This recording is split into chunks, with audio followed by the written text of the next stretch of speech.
கோயிலா முத்தாரம்மன் இருந்தது. யாரு பெரியமா ஃபர்ஸ்ட் இந்த முத்தாரம்மன் சாமியை கண்டுபிடிச்சி அதுக்கப்புறம் சாமி கும்பிட ஆரம்பிச்சது? அதாவது இந்த தங்க வேலை செய்வாவல்ல ஆசாரி, அவங்க தான் இந்த தெருவில் அதிகமா இருந்திருக்காங்க முன்னாடி. பழைய முத்தாரம்மன் சாமி கோயில் இருக்குல்ல, அது வந்து வீர சுப்பிரமணிய கவிராயர் அப்படின்றவருக்கு சொந்தமான இடமா. அந்த சுப்பிரமணிய கவிராயர்ன்றவர் வந்து நல்லா பாட்டு பாடுவாராம் இனிமையா.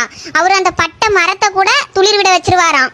அதனால பிரிட்டிஷ் அதிகாரி ஒருத்தர் அவருக்கு கவிராயர்ன்ற பட்டத்தை கொடுத்து அவர் அந்த அடமொழியோட கூப்பிடுவாங்களா எல்லாரும். அதனால அவங்க ஃபேமிலியில எல்லாருக்குமே வந்து லாஸ்ட்ல கவிராயர் கவிராயர்னு பேர் முடியும். ஐயாத்துறை கவிராயர், முத்தையன் கவிராயர், பால்சந்திர கவிராயர்ன்றதுலாம் அவங்க தம்பி.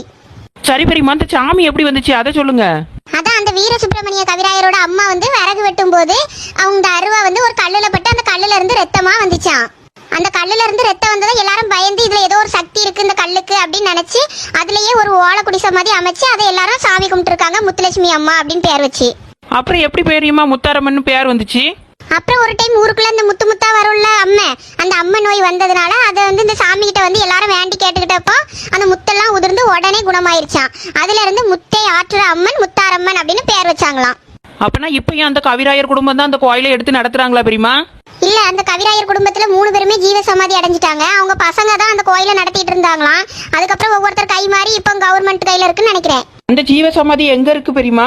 அந்த ஜீவ சமாதியை புதுப்பிச்சு கட்டுறதுக்கு தான் அரசாங்கத்திட்ட இவங்க பர்மிஷன் கேக்குறாங்க போல இருக்கு. கோயில் மாதிரி வச்சு கட்டி வழிபடுறதுக்கு அதுக்கு அலோ